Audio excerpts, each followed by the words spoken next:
안녕하십니까. 예배를 지난 삶으로 우리 신앙이 자라고 성장하기를 소망하며 오늘도 인사드립니다. 찬바람이 이제 가신 것 같죠. 아직 조금 쌀쌀한 느낌은 있습니다. 봄옷을 입으면 추운 날인데 그렇다고 겨울 옷을 입으면 덥죠.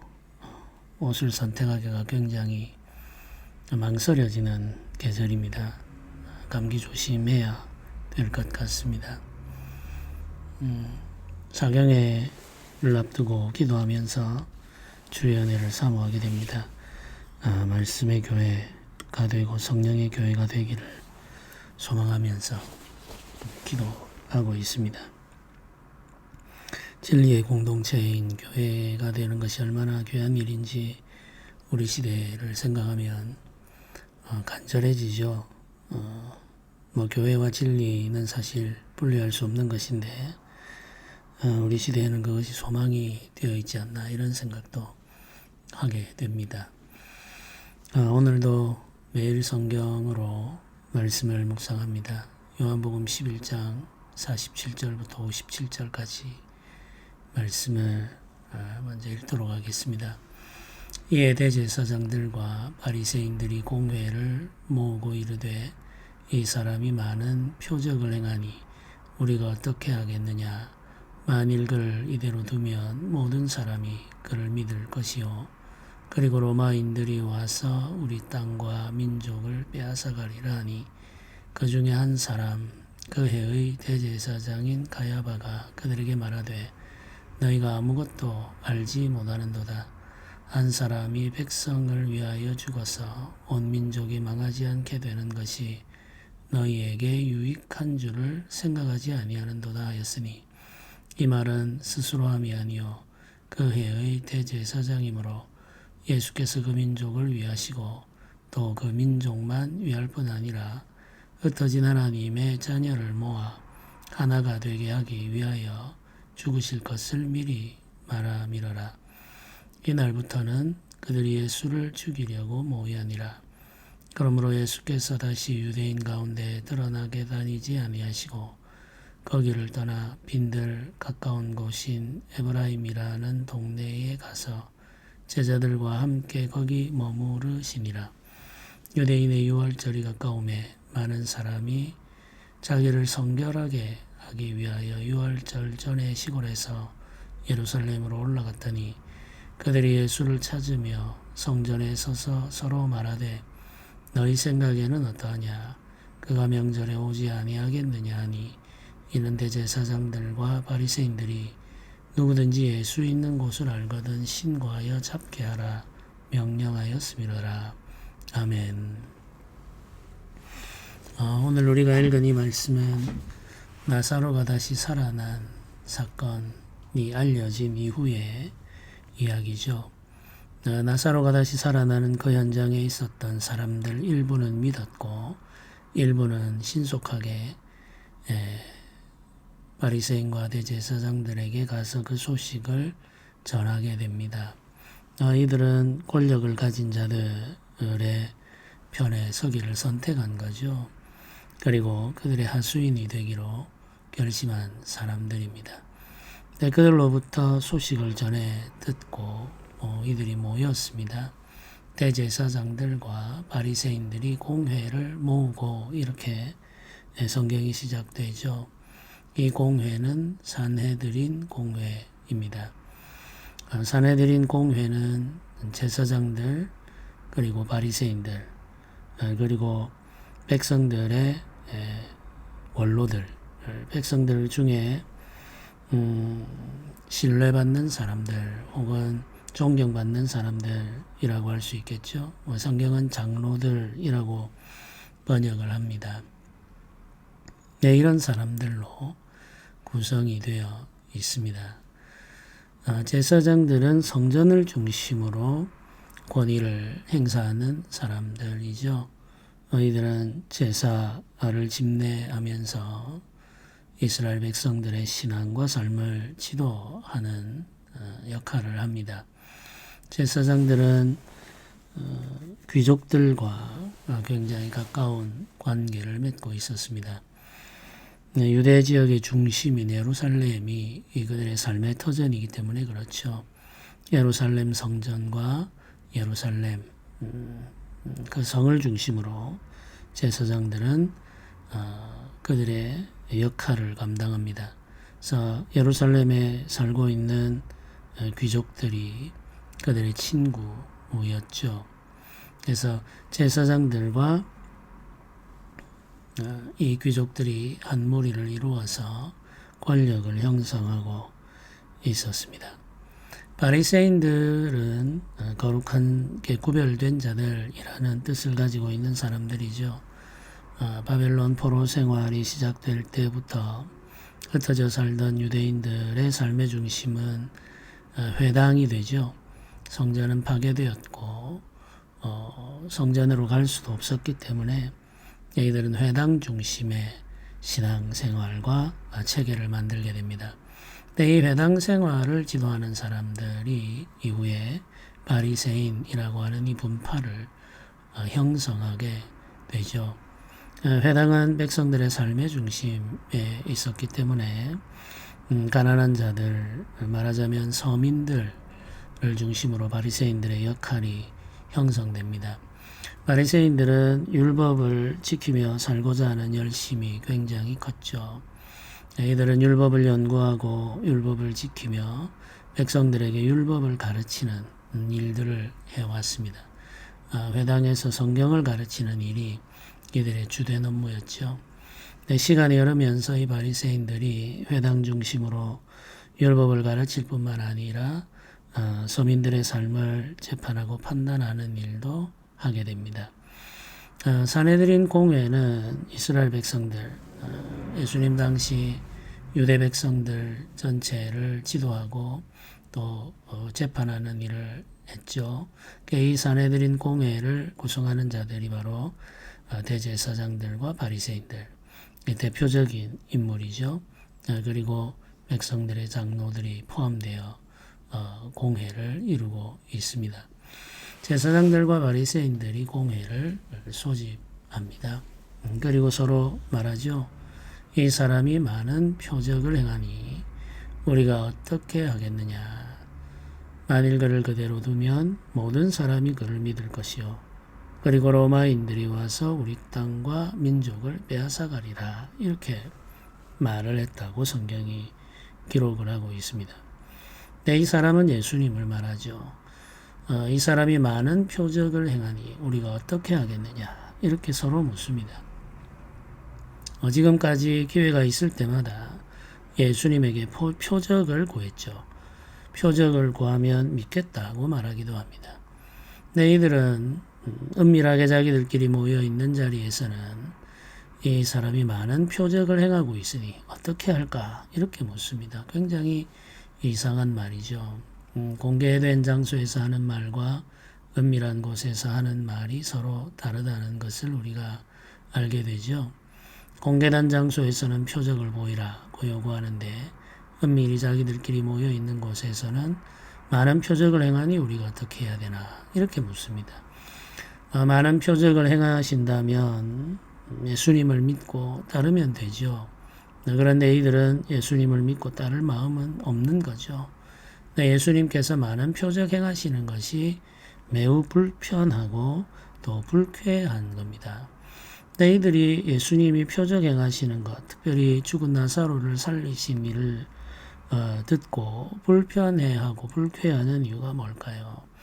이들은 백성들의 지도자로서 백성들을 다스리는 일을 하고 있죠. 이들이 권위를 행사하는 장소는 성전과 회당입니다.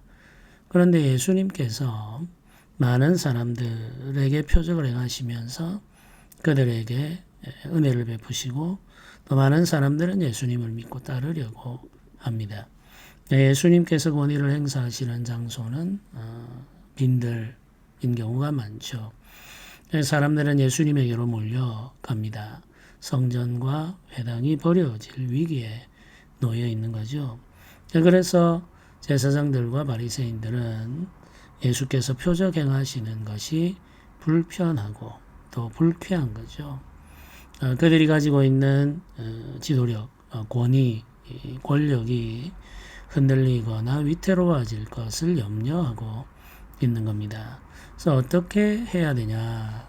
이 말 속에는 어떻게 해야 우리가 지금까지 쌓아왔던 이 권위와 권력을 지키고 유지할 수 있을까라고 하는 고민이 담겨 있는 것입니다. 이대로 가다가는 많은 사람이 그를 믿고 그에게로 갈 것이다는 거죠. 그러면 자신들이 쌓아왔던 명예와 명성, 부가 한순간에 허물어질 수도 있음을 안타까워하고 있습니다. 네, 그 마음의 표현을 조금 다른 말로 바꾸어서 말을 합니다. 로마인들이 와서 우리 땅과 민족을 빼앗아가리라 이렇게 말합니다.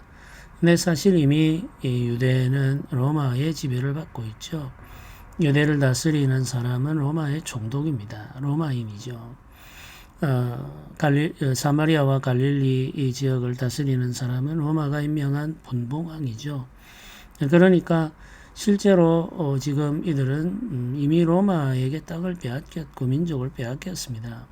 근데 이 사람들이 지금 이 땅과 이 민족을 자기 소유인 것처럼 말을 하죠.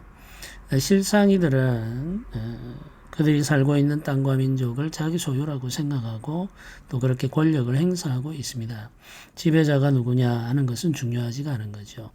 백성들은 많은 세금을 감당하느라고 힘들고 고통스러운 삶을 살죠. 그러나 대제사장과 바리새인들은 그렇지 않습니다. 이들은 부유하고 평화로우며 권력을 누리며 살고 있죠. 적당히 로마와 타협하면서 백성들을 고통스럽게 하면서 자기 이익을 챙길 수 있는 위치에 있습니다. 그러니까 이 사람들은 이 땅과 이 민족을 자기들이 여전히 지배하고 있다고 생각하는 거죠. 그런데 예수께서 행하시는 이 일들을 보면은 백성들이 그에게로 다가서 이 백성도 이 땅도 자기들이 빼앗기고 말 것이라는 두려움을 느끼고 있는 겁니다.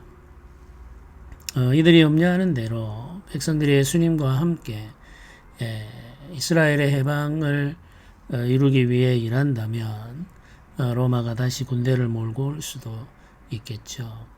그런 것까지 상상하면서 과장된 두려움을 부추기고 있는 거죠.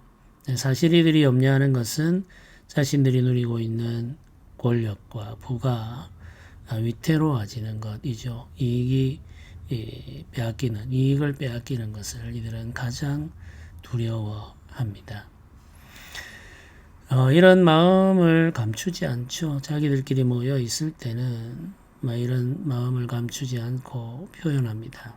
근데 그 중에 한 사람, 그 해의 대제사장인 가야바라고 하는 사람이 말합니다.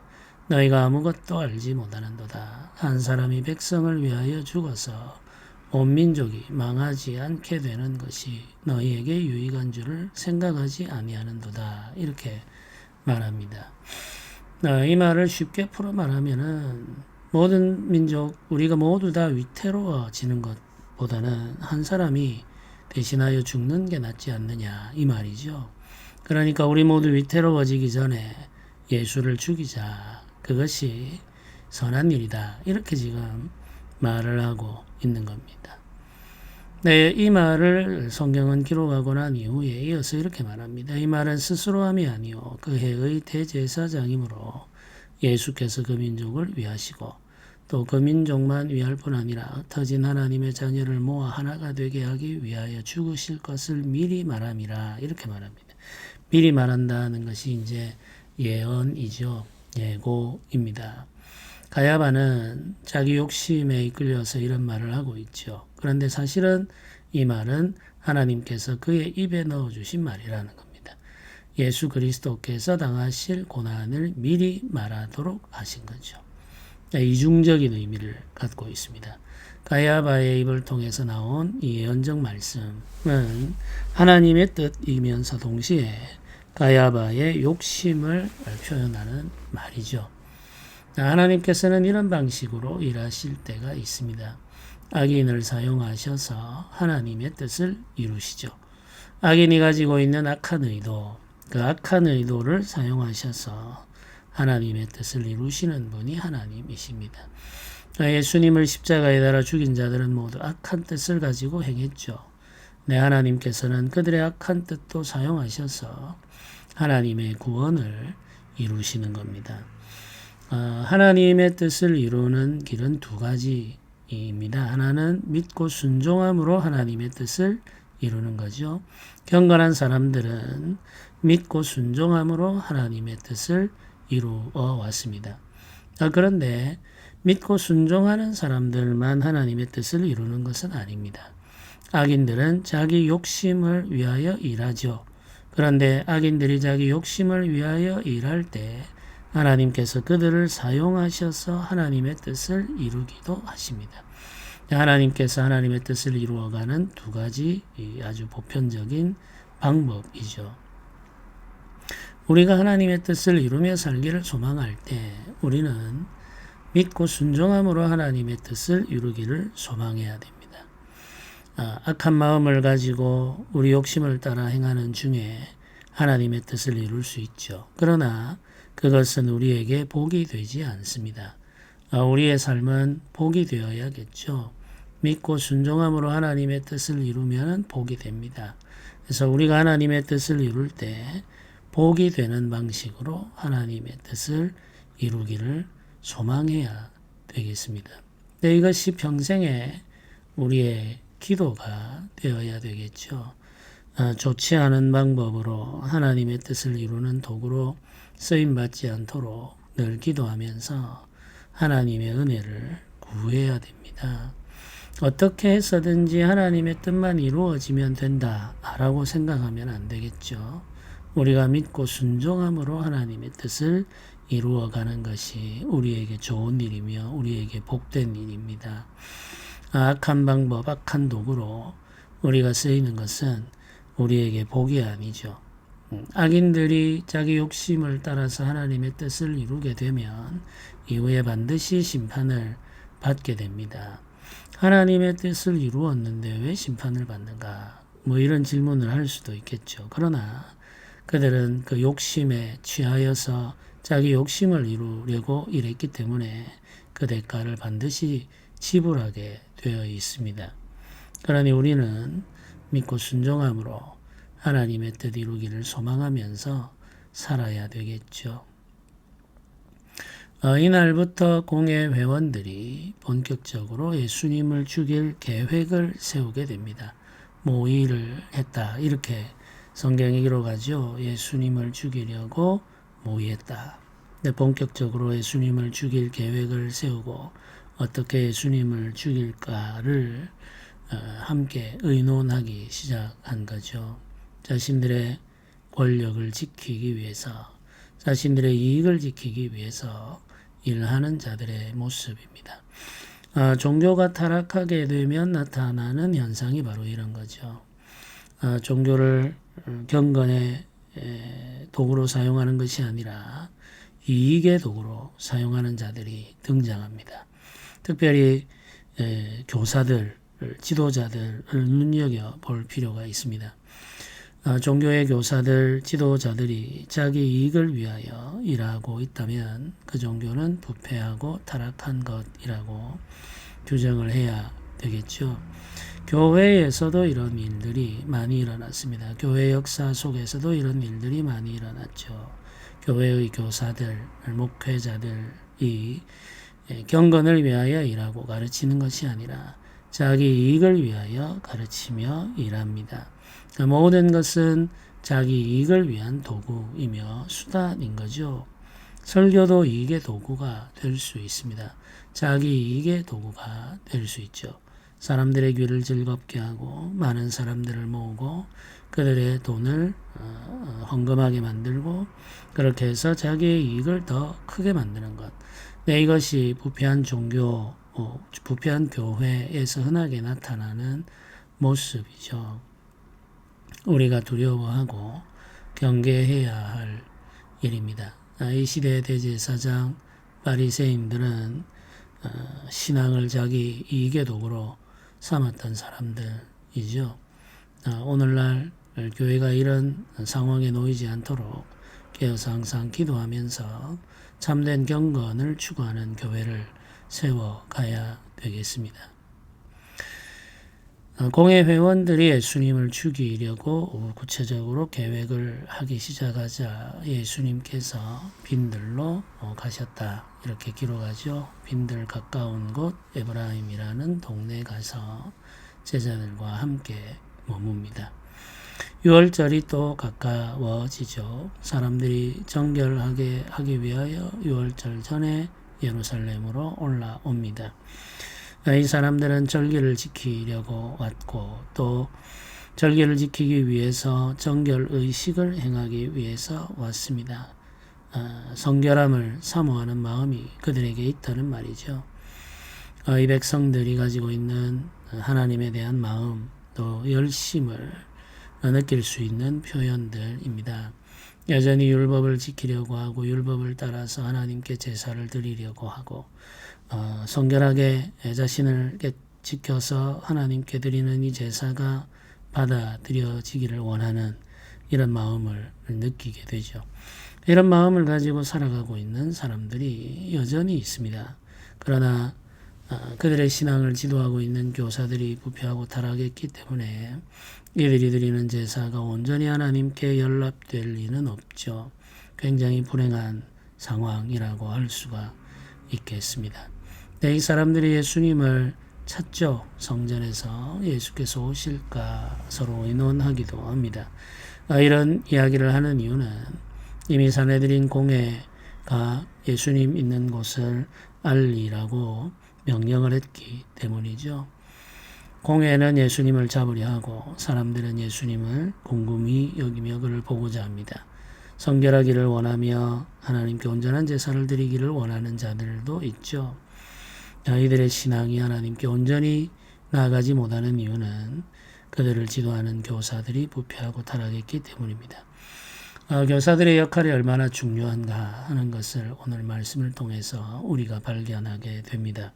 우리가 소망하며 기도해야 할 것은 주의 교회 공동체 가운데 주의 뜻대로 부름을 받아 사역하는 교사들이 온전히 주의 말씀과 성령에 붙들리고 진리를 증거하고 진리의 공동체를 세우는 일에 헌신하기를 바라면서 기도해야 되겠죠.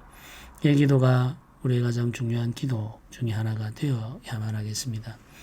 오늘도 우리 사모하는 마음으로 함께 기도합시다. 사개혁명을 위해서 기도하고 우리 교회를 위해서 함께 기도합시다. 우리 교회가 온전한 진리의 공동체가 되고 성결한 백성들의 모임이 되어서 우리 예배가 온전히 하나님께 연락되는 예배가 되기를 소망하면서 기도하는 하루가 되시기를 주님의 이름으로 부탁드립니다.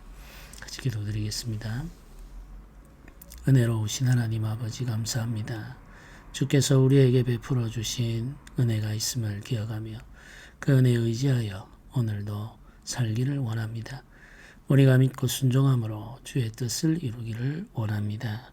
주 예수 그리스도 우리의 주 되신 예수 그리스도의 뒤를 따라 살아가면서 아버지 하나님의 뜻을 이루는 복 있는 삶이 되게 하여 주옵소서. 주의 교회를 강하게 붙들어 주시기를 원합니다. 진리의 말씀이 가르쳐지고 진리의 말씀을 중심으로 생활하며 예배하는 우리가 되게 하여 주옵소서. 한없는 자비, 한없는 은혜 바라고 소망하며 주께 더 가까이 나아가며 성결한 백성들의 공동체로 살게 하여 주시기를 원합니다. 주의 교회가 이 시대에 진리의 등불이 될 수 있도록 역사하여 주옵소서. 감사드립니다. 우리 주 예수님의 이름으로 기도드립니다. 아멘.